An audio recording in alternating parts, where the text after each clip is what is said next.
All right, another Loser Donald segment for you guys, real quick. So, I don't put a lot of stock in giant businessmen, CEOs supporting politicians. I generally tend to think, they probably want something in return.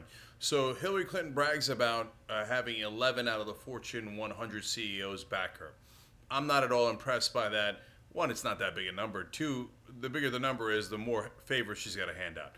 So I don't want you to get me wrong on this. I don't think that that's a big deal. In fact, it's something that should concern a lot of us that they give money to these politicians. Now, having said that, Fortune 100 CEOs usually back both Democrats and Republicans because they want to make sure that they get taken care of either way. But generally, they tend to back Republicans a little more. In fact, 19 of them backed Republicans during the primaries.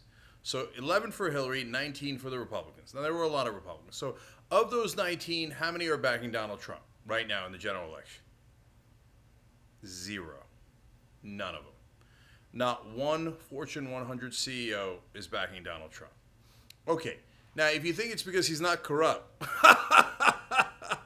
go back and watch all the other Loser Donald segments and how he uses his charity as a scam, Trump University as a scam. He's promised donors a lot of things in return. Remember, this is the guy who wrote the book, The Art of the Deal. He's like, let's make a deal. Yes, this is the guy who gave $25,000 to Pam Bondi, the Attorney General of Florida, to make sure she doesn't prosecute him for Trump University down in Florida. He gave $45,000 to a Democrat in New York to get a $97 million tax break. The guy lives and bathes in corruption. If you ask him what he's going to do to get money out of politics, his answer is nothing.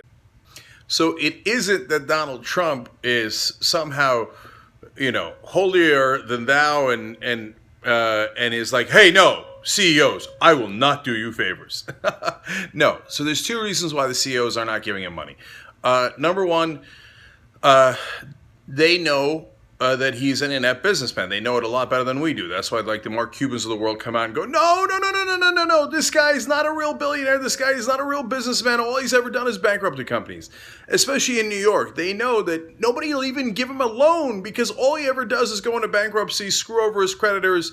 So real businessmen know this is not a real business guy. He inherited daddy's money and he's done nothing with it. He's a total clown.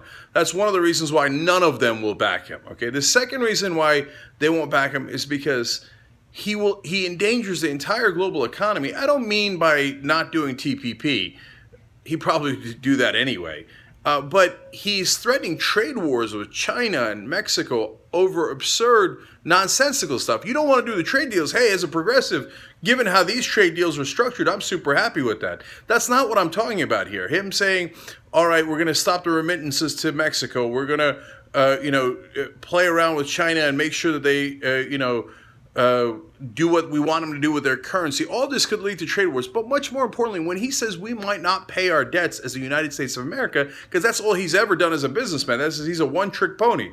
You lend me money, you're an idiot, you're a sucker, I'm never going to pay you back. That's why nobody will loan him money anymore. And he thinks that's clever. Like, I got you to give me money and now I'm not going to return it to you. But we can't do that as a country. It doesn't work the same way. If we do that, our interest rates go up, our deficit go way up. I mean, it is a disastrous idea for the United States of America and for the global economy. So that's why those CEOs are like, no, not Donald Trump. The guy doesn't know what the hell he's talking about. For God's sake, not Donald. He's going to ruin the entire economy. So if you're a longtime Republican conservative, those are the same guys you told me my whole life would know everything. They're savvy businessmen. You got to listen to them. What do you know about business? These CEOs know these chief executives, these top, titans of industry. They're the ones that are leading the free market. They know, you don't know. Okay, right now, all of them are screaming in unison, don't screw up the entire economy by handing the reins to Donald Trump. Not one of them will back him. So you tell me, were you lying all those decades when you thought those businessmen knew what they were talking about? Or now do you realize, oops, we might be backing the wrong horse because this Donald Trump guy doesn't know thing one about how to fix economy. He doesn't have any top economic advisors. We are going to be in for a world of hurt economically if he's elected. He's a serial bungler. That's why no one will back him.